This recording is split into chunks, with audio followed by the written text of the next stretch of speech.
Bonjour à toutes et à tous, vous êtes sur le collectif Chalonnais et ce soir nous sommes au musée de Châlons avec Florine qui va nous présenter l'événement auquel on vient d'assister. C'était pas une première et il y aura d'autres événements de ce type à venir. L'événement en question, c'était quoi? Alors l'événement en question, c'est l'apéro du musée. En fait, c'est un événement qu'on organise une fois par trimestre à peu près. Là, c'était la 5e édition. On a déjà organisé plusieurs fois. Et l'idée, c'est d'inviter une ou des personnalités culturelles. Alors ça peut être des chercheurs, des restaurateurs, des conférenciers, des artistes, des musiciens comme ce soir, des circassiens qu'on a déjà eu aussi. Et ils viennent en fait présenter leur travail ou voilà, une interprétation en lien avec nos collections. Et ensuite, on propose au public et à la personnalité une coupe de champagne pour se retrouver tous ensemble dans un moment chaleureux et pouvoir échanger en fait tous ensemble. Alors j'ai vécu un moment un peu suspendu, un peu hors du temps, c'était un apéro-concert plutôt atypique, c'est pas quelque chose auquel on a l'habitude d'assister, qui a été présenté par des Chalonnaises d'un service que vous connaissez bien. Exactement. Ce soir, on a eu la chance de recevoir 4 artistes, 3 musiciennes et une chanteuse, qui sont aussi professeurs au conservatoire de Châlons et qui ont en fait proposé un concert d'environ 30 minutes en lien avec toutes les œuvres qu'il y avait en bas de l'exposition, enfin dans l'exposition actuelle, qui est donc sortie de réserve, collection des 19e et 20e siècles.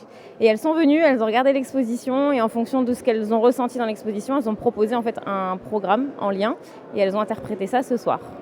Alors, c'était une jolie interprétation, un détail qui a toute son importance.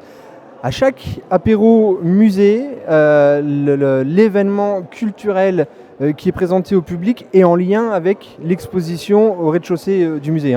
Et donc en l'occurrence, aujourd'hui, on avait effectivement une prestation en lien. Vous l'avez dit, ce sont des professeurs au conservatoire qui ont choisi elles-mêmes le thème. Beaucoup de morceaux classiques. On a eu aussi Paul Verlaine en musique. On a une reprise d'Edith Piaf. Enfin voilà, quelque chose d'assez riche et assez varié.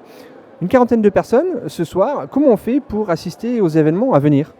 Alors pour l'apéro du musée ou tous les événements du musée, en fait, on a nos événements qui sont en ligne sur notre site internet dans la partie agenda, voilà.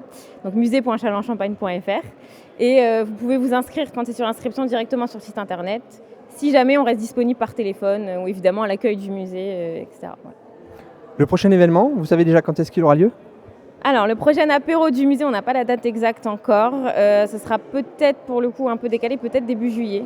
Voilà, on n'est pas encore sûr. Après, on a notre programmation classique. Là, aujourd'hui, on est fin mars. Les prochaines animations qu'il y aura au musée, c'est à l'occasion du premier week-end d'avril. Donc, il y a une animation du samedi pour les enfants. Et le premier dimanche d'avril, il y a la gratuité dans les 3 musées de Châlons en Champagne. Ça, c'est tous les premiers dimanches du mois. L'entrée est gratuite dans les 3 musées. Et il y a aussi des visites guidées de l'exposition qui seront proposées dimanche 7 avril. À cette occasion, c'est les dernières de l'exposition, donc voilà. Si vous l'avez pas fait, venez. On fait bien de le préciser, on le souligne pour nos abonnés, la gratuité aussi, vous avez raison de le préciser, la culture c'est important, je suis intimement convaincu qu'il y a de nombreux Chalonnais et Chalonnaises qui ne connaissent pas les musées de la ville, c'est l'occasion aussi d'en faire la promotion et puis de les inviter à venir. Exactement, voilà, quand vous voulez, vous pouvez, on est toujours là, toujours ouvert. Et puis Florine, en sa qualité de médiatrice au musée, sera ravie de vous accueillir et puis de vous présenter les différentes animations et les lieux. Merci beaucoup Florine. Merci à vous. Vous étiez sur le collectif Chalonnais, merci à toutes et à tous et à très bientôt.